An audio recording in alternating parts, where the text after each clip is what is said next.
كمان نص ساعة ما خلتنيش أقرا بالمرة. تعالي الحين ماما ما تسويش لي عقاب. تعالي عليك امتحان بكره؟ علي. طب روح ادرس في البيت عشان اختك الصغيره كمان شوي تيجي المدرسه وتصير ترخم عليك. ماشي؟ ماشي. واذا بترخم عليك وانت تدرسي بتقول لماما خليها تيجي تضربها. ماشي يلا.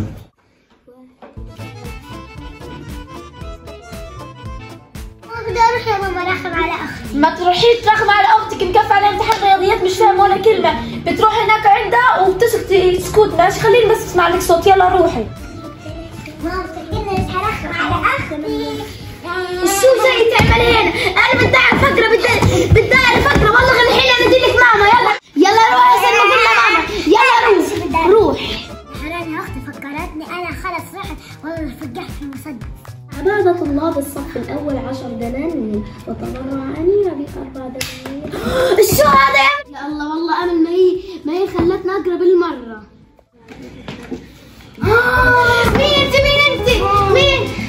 امل والله علي اعمل اختبار كمان نص ساعه ما خلتنيش اقرا بالمره. والله غير الحين انزل لك ماما. يلا روحي انزلي بسرعه. ماما تعالي شوف امل.